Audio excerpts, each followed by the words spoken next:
I'm MATV. The horror of it, I don't know if you read the autopsies about his body. He was bald. All the hair was fake hair. He was bald. Wow. I mean, his body physically was on its last legs.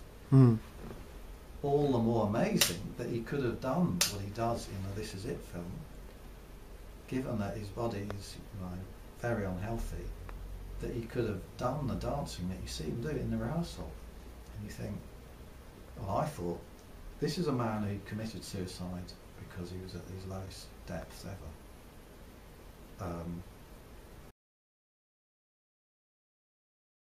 I moved here from South Africa 6 years ago, and I moved here with my family, and then about 2 years ago they moved up to Scotland, and I decided to stay here and live in Guildford. What's that been like there? I mean, has that been difficult to separate from your family? I've always been really independent, so at first it wasn't too bad being away from them, but getting on my feet by myself and trying to do things by myself was quite hard for the first 2 years, but slowly sorting itself out now. I work for a self-storage company. Okay, I wouldn't have imagined that initially from meeting you at the Amateur Club. I'm friends with quite a few promoters in London just from going out all the time.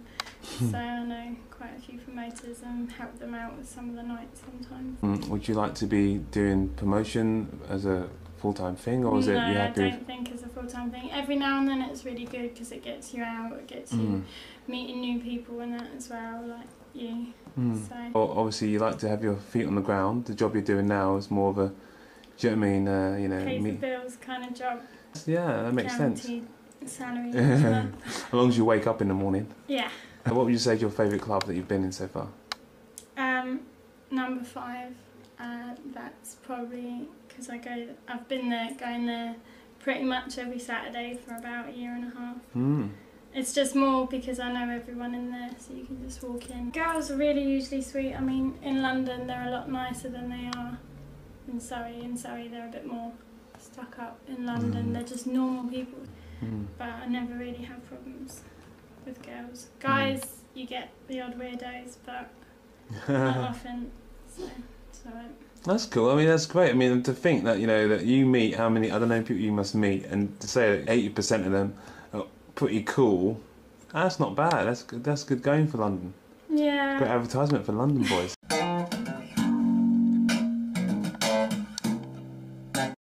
I'm Richard Gully.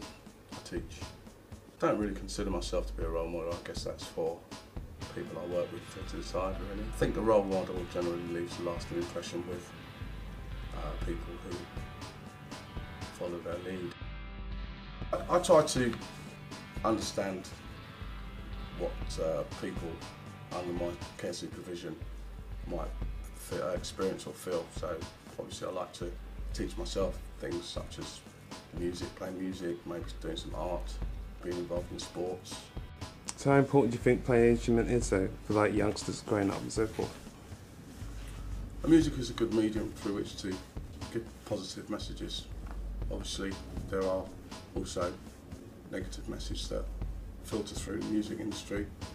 But on the whole, I'd like to think that music is very inspirational for people of all ages. Is there a need for community? Community has always been important. It's the breakdown of the community is probably reflected in the difficulties faced by many young people today. I think that the electronic community, to some extent, has got a lot to answer for in terms of the breakdown of the physical community. And I'm not sure, as such, if society's broken down, it just functions differently now. Seems to be people are much more guarded. Look at your teachers, maybe decide on how you might improve on some of their teaching styles, and it's a very clearly defined route: study, college, practical experience, get involved in youth work, youth clubs, working in church, working in community. Education has always been the key, so knowledge is power.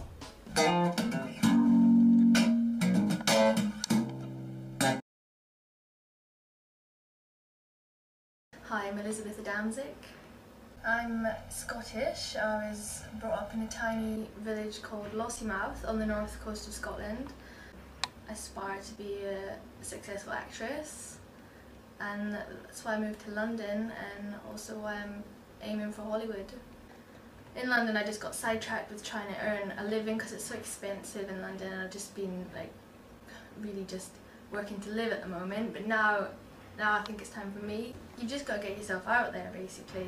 It's like a small circle, and as soon as you've got into that circle, that's it. You're in there, you'll get seen, you'll just grow and grow and grow. The problem is getting into that circle, but you've got to work. I've done lots of extra work on TV and stuff. I've had a few feature parts, but what I want to do is film. Film's what really gets me. I want to make people feel how I feel when I watch a really good film. Mm-hmm. Like, I usually cry at any movie because I just want to be in the movie. I thought modelling would be a way to get into acting, but it's not. It's nothing to do, like model, actor, dancer, it's all separate. You can use one as a step to the other, but I enjoyed the modelling, so I thought, oh hey, I'll go for it. To me, a lot of fashion started from the street, and I think the street should be given credit to the different variations of styles that's come from the street. I've just looked at an article in Dazed and Confused, and I've realised, to my surprise, how much fashion conscious individuals there are in South Africa, where the media sort of highlight the deprived areas and the drug problems in South Africa. They don't highlight the creative side, which as I said, in Dazed and Confused, there's a lot of upbuilding sort of fashion icons in South Africa, so they need to sort of stay tuned to that. Wow, that's wicked, I didn't know that. Just movies generally inspire me. I mean, my favourite actor is Johnny Depp. He's a huge inspiration. The way he's done it, he's refused roles that could have made him huge a lot quicker. And I want to be like that. I want to do the roles I want to do. I want to do horror, some psychological thriller, you know, fantasy, science fiction. Vampires, goth stuff. Yeah, exactly. British movies for me, they're too real. I like real, and I like British movies, of course, because I'm British. I wouldn't say no to one, but I need the sugar-coated bright lights of Hollywood. I want to do Hollywood movies. I like to help people with like hair and beauty and stuff. So I've got my own little section on a forum where I give my advice.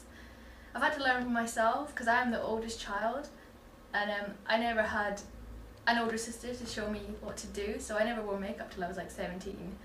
And now I'm like, can't get enough of makeup, so I just want to help people that maybe don't have an older sister. Girls, obviously.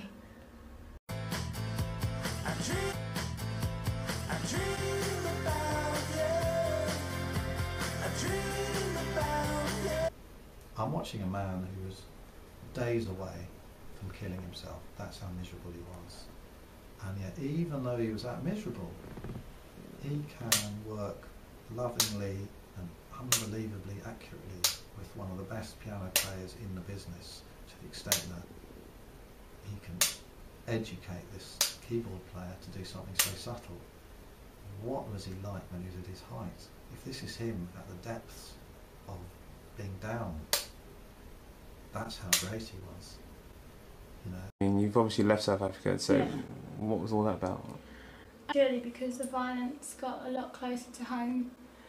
So is there a real issue with crime in South Africa? You don't realise how bad it is until you actually live somewhere where you don't have to have burglar guards on your windows and lock your door even when you're inside the house and all of that. It seems that obviously we're quite fortunate here. I don't think everyone knows that though. Walking across the road from school to my dad's office, you know, was dangerous enough. Wow. And what type of danger are we talking about here? You had a lot of messed up people in South Africa, you know.